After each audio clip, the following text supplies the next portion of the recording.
Dans notre pays, les gens se sont enrichis de façon foudroyante et vertigineuse. Ça rend fou. Il faut comprendre qu'on ne vit plus le même monde.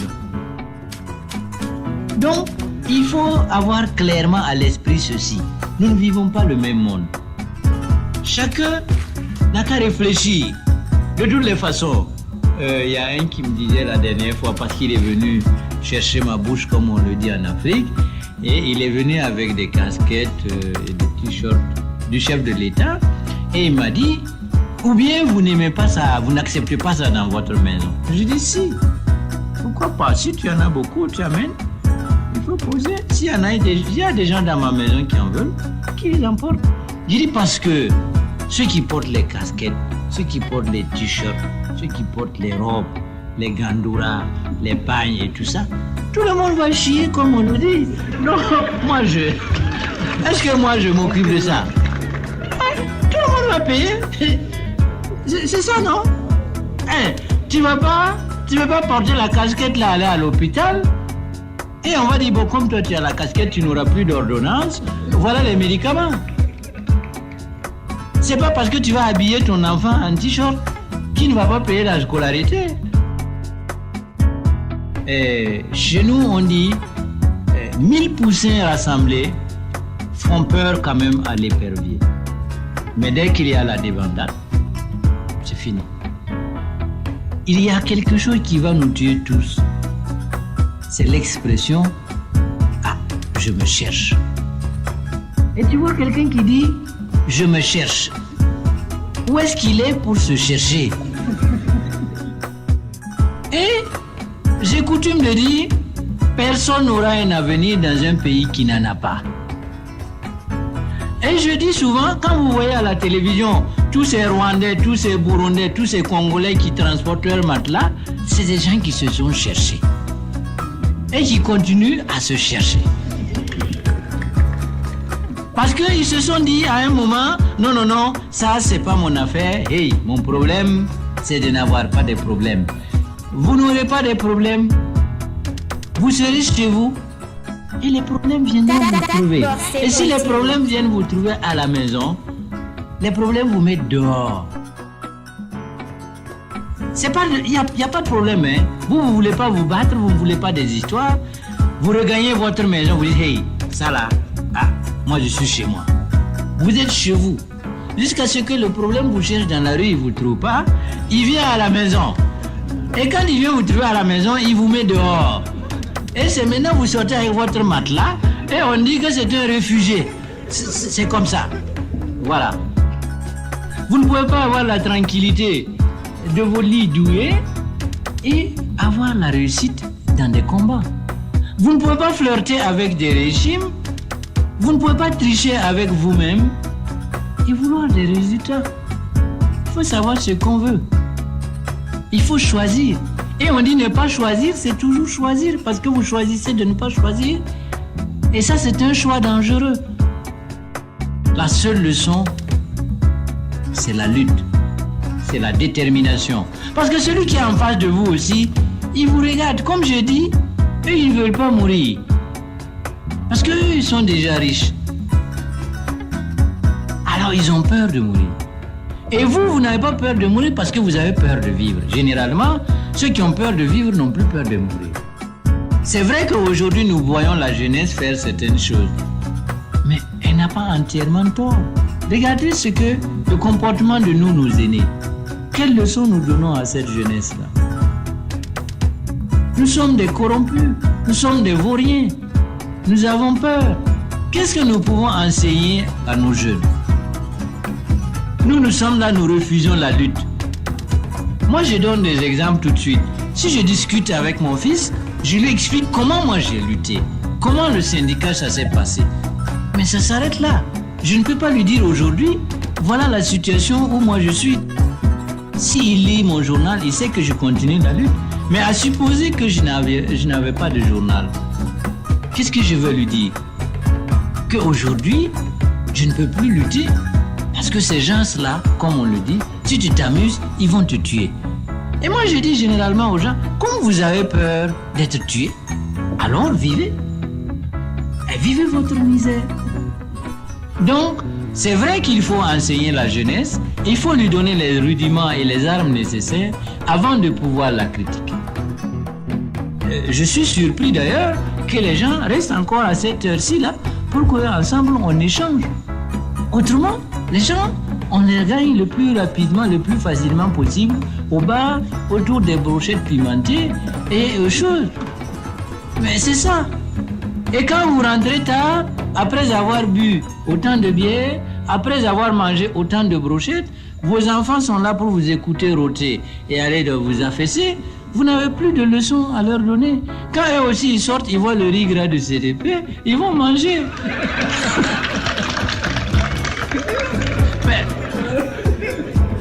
ne venez pas leur dire que c'est les jeunes qui ont... Non, on n'a rien, nous n'avons pas instruit. Quand les jeunes font, ce que vous dites est vrai, parce que les jeunes déconnent, c'est vrai, mais à l'analyse, c'est nous qui sommes défaillants. Parce que si vous éduquez, si on vous dit votre enfant est mal éduqué, ça veut dire que vous êtes un mauvais éducateur. Ça veut dire encore plus, peut-être que vous-même vous n'êtes pas éduqué. Il y aura un moment où dire qu'un Burkinabé souffre, c'est normal, c'est comme si je dis je bois de l'eau. Voilà. Bon, j'ai vu autant de Burkinabés qui sont morts parce qu'ils ne peuvent pas se soigner. Déjà, nous, on n'en parle plus. L'hôpital, il y a l'air de nous, on ne fait plus de reportage là-dessus. Et ça veut dire quoi aux gens quand tu leur dis il y a une épidémie de méningite? Hein? Vous avez vu, quand dans un pays, on a compté en un mois 10 000 cas de méningite, personne n'a rien dit, même pas le ministre de la Santé à l'époque. Et le chef de l'État, quand il est venu pour parler, c'est pour lancer une souscription pour la CAN. Il n'a pas fait cas de la méningite. Ils sont tous pareils, les hommes politiques. Tous. C'est la peur de leur peuple. C'est la peur de leurs institutions qui freine les ardeurs des uns et des autres. Mais lorsque vous avez une opinion publique, un peuple qui a choisi de dormir, ben, vous aussi vous dormez, et quand vous vous réveillez, c'est peut-être pour constater que quelqu'un est mort et vous replongez dans le sommeil. C'est pas plus compliqué. Voilà la raison profonde. La raison est à rechercher chez chacun. On dit, est-ce la peur? La peur est un sentiment humain. Est-ce que réellement c'est parce que nous avons peur? On ne donne pas la parole à quelqu'un. Quelqu'un arrache la parole. Vous m'entendez? Il n'y aura pas ce régime-là, et il n'est pas encore prêt de venir, qui viendra pour vous dire, monsieur, allez-y, faites comme vous voulez, vous êtes libre. Non. Ça n'existe pas. C'est le peuple qui arrache sa parole. C'est le peuple qui définit les modalités de la parole. C'est le peuple qui prend les garanties de la parole. Et tout ça, si vous regardez vous-même, vous êtes vous-même, vous avez peur, vous trouvez des gens qui vous disent oui, bon, il y en a qui viennent me dire, bon, toi tu écris comme ça là, tu vois, c'est ta femme, tu as ton enfant, il faut songer à l'avenir des enfants. C'est ça. Chacun songe à l'avenir de sa femme et de ses enfants. Et puis il dit, ce n'est pas bien. Moi, je ne vous dis rien. Fatigué ou pas, un jour, vous serez dehors. Parce que la fatigue, là, va partir. C'est parce qu'il y a le minimum encore à bouffer que vous êtes fatigué. Quand vous devez, vous serez obligé de mettre l'énergie pour sortir chercher à manger, vous ne serez plus fatigué. Et il n'y a pas de meilleure conseillère que la misère. Et elle est en train d'arriver à grands pas. Et vous verrez. Pendant que vous dites aux gens, voilà ce qui arrive, voilà ce qu'on fait, ce n'est pas bien, essayez de faire quelque chose, rien. Tout le monde dort. Et maintenant, quand le problème tombe, maintenant la force à la question. Non. Rien. Vous n'aurez pas de riz là. Vous savez ce qui est en train de se passer. Ils ont libéralisé. C'est-à-dire que l'État là, ils plient leur bagage pour le riz là. Et ils vont revenir par derrière, ils seront les vrais commerçants, puisque ce sont eux qui traitent avec les gens là. Et comme ils connaissent tout le circuit là, ils bloquent, ils augmentent les prix qu'ils veulent. Vous allez repasser au 1000 bouillies ici. Si vous ne passez pas par la culture de votre propre riz. C'est en train de venir. Le riz ne sera plus à la portée de tout le monde. Voilà.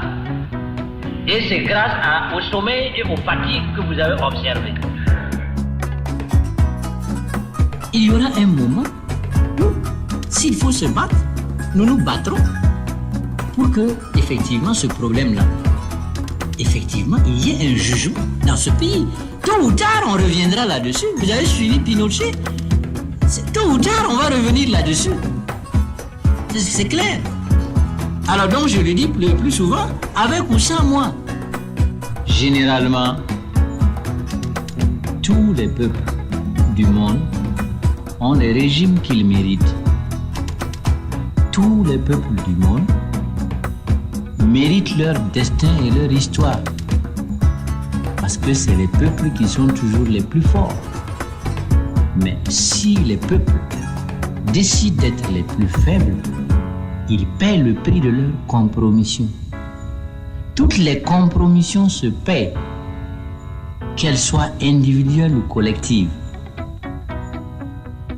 Je ne parle pas de religion, hein. Je ne dis pas que c'est au ciel que vous allez aller trouver ça. Non, nous sommes sur terre ici et les compromissions se payent ici. Maintenant, celui qui voudrait après sa mort amener sa compromission, il est libre. Mais c'est ici que vous allez tout payer. Ceux qui supportent, ceux qui ne supportent pas, ceux qui sont ceci, ceux qui ne sont pas cela, ceux qui militent, ceux qui ne militent pas, ceux qui ont choisi de se battre, tout le monde va payer sa compromission.